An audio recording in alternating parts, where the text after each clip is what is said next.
This is one of the most breathtaking places I have ever seen. And I don't just mean because it is beautiful. I mean, it can literally leave you breathless. This is Khardungla, one of the highest motorable passes in the world. But getting here wasn't guaranteed for me. Just a day earlier, the high altitude inlay had already given me acute mountain sickness. And today, instead of recovering, I had to climb even higher. I had no idea if my body would let me reach Khardungla. But if my body cooperated, this was going to be one of the best days of our Ladakh trip. We would cross Khardungla, explore the Skit Monastery, visit the famous Hundar sand dunes, and end our day in Nubra Valley. Before leaving the hotel, I still had a mild headache. So, just to be safe, I took a headache tablet, though I wasn't sure how much it would really help. We also kept an oxygen cylinder in the vehicle just in case, and with that, we finally left Leh. As we left Leh behind, the day was bright, sunny, and pleasant. It was the perfect weather for a road trip. The roads became quieter, and slowly we started gaining altitude towards Khardungla. There is one thing about Ladakh that's different from most places. Every few kilometers, you will come across another view that makes you want to stop. And this was one of them.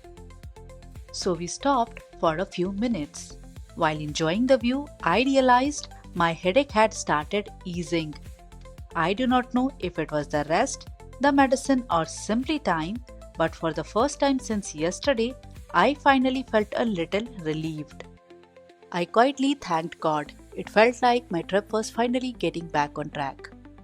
Now, before reaching Khardungla, there was one more mandatory stop at South Pulu. This is where our permits were checked.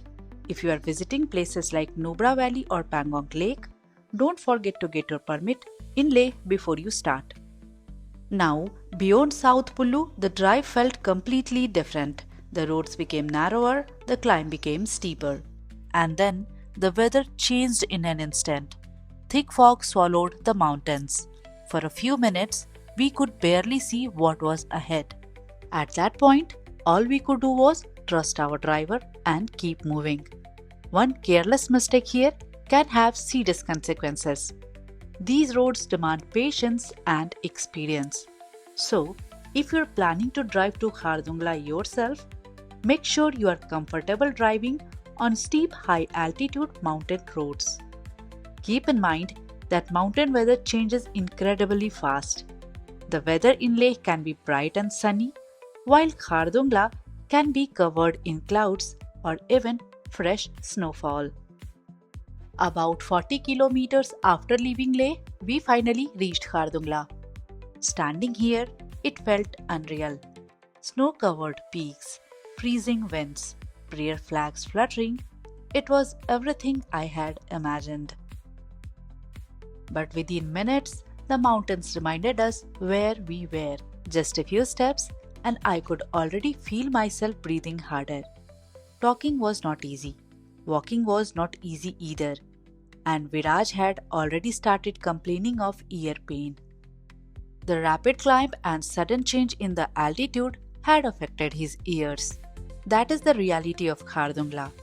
It isn't just another beautiful viewpoint. At over 17,000 feet, your body feels the altitude, no matter how fit you are. That is why visitors are advised not to stay here for long. So we soaked in the views, clicked a few quick pictures, and before the mountains could test us any further, we got back into the car and continued towards Nubra Valley. The moment we got back into the car, the first thing we did was check our oxygen levels.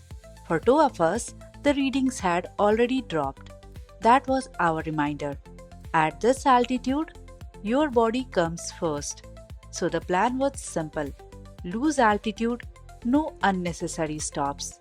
Just keep driving, but honestly that was the hardest part because every few kilometers there was another view that made us want to stop. But sometimes the safest decision means letting go of the perfect photograph. So we kept driving. As we descended, we reached North Pulu and stopped at a small roadside dhaba for a quick tea break. But then we heard the sound of flowing water. Naturally, we had to see where it was coming from. Behind the dhaba was a tiny mountain stream. No crowds, just clear water, flowing quietly through the rocks. These are the moments I enjoy the most while traveling. The ones you don't plan for, the ones you find by accident. I did try recording it on my phone, but like so many places in Ladakh, the camera couldn't quite do it justice. We would have loved to stay there a little longer, but we still had a long drive to Nubra Valley, so after a few more minutes, we were back on the road. I had heard so much about the roads of Ladakh, and today I finally understood why. Here, the journey is just as beautiful as the destination. Every few kilometers, there is another view that makes you want to stop. By now, I was feeling completely normal again. The AMS symptoms were finally behind me, but Viraj was still having a little ear pain from the climb. Thankfully, it was getting better. Apart from that, everyone was doing well.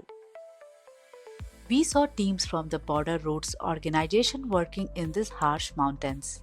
Watching them, I could not help but think, without them, journeys like ours simply would not be possible. Soon we reached Khalsar and stopped at a local small eatery for lunch. That is where we tried our first traditional Ladakhi dish, thukpa, simple hot, and exactly what we needed after a long drive. After lunch, we continued towards Daskit. For most of the drive, the road conditions were very good, and the Shyok River stayed right beside us. If you love being on roads, you will definitely love this route. A few bends later, Daskit Monastery finally came into view. Its traditional Tibetan Buddhist architecture stood out beautifully against the rugged mountains. It's also the oldest and largest monastery in Nubra Valley. But before exploring the monastery, we headed straight to its most iconic landmark, the 106-foot tall Matre Buddha statue overlooking the valley. Getting there meant a short uphill walk. Normally, it would have been easy, unless you are above 10,000 feet. After just a few steps, I could feel myself breathing a little harder again, and that's when Ladakh reminds you you are still at high altitude. Before reaching the statue, we passed by the rows of prayer wheels, and of course, we couldn't resist spinning them. A few more steps later, we finally reached the top, and honestly, the view from there was worth every single step. The Buddha sat quietly overlooking the entire Nubra Valley. Mountains in every direction, the villages looking almost miniature from up there. It was beautiful, but more than beautiful, it felt peaceful. After spending some time at Daskit, we headed towards Hundar Sand Dunes, just 7 kilometers away. By now, the sun was beginning to set, and with every passing minute, the valley looked even more beautiful. Soon, we reached Hundar. After driving almost 130 kilometers that day, it felt like a perfect reward. Think about it: white sand dunes, huge mountains, a cold desert, and double humped camels. How many places in the world can offer all of that together? Of course, we couldn't leave without taking the famous Bactrian camel ride. By the time it ended, the sun had slipped behind the mountains. The temperature dropped quickly, and the whole place felt even more peaceful. I just wanted to sit there a little longer and enjoy the view. But as it got darker, tiny flying insects and mosquitoes started appearing in large numbers. So that peaceful evening didn't last very long. If you're planning to visit Hundar around sunset, carrying an insect repellent is definitely a good idea. Eventually, we headed back to the hotel, had dinner, and finally got some rest. What started as the most uncertain day of the trip ended up becoming one of my favorites. But the journey isn't over yet. Tomorrow we are heading to Turtuk and Thang, the last villages near the line of control, places that were occupied by Pakistan before 1971. And for the first time, I will be seeing line of control and Pakistan occupied Kashmir with my own eyes. I will share that journey in the next vlog. Until then, thank you so much for watching. Take care and I will see you in my next video.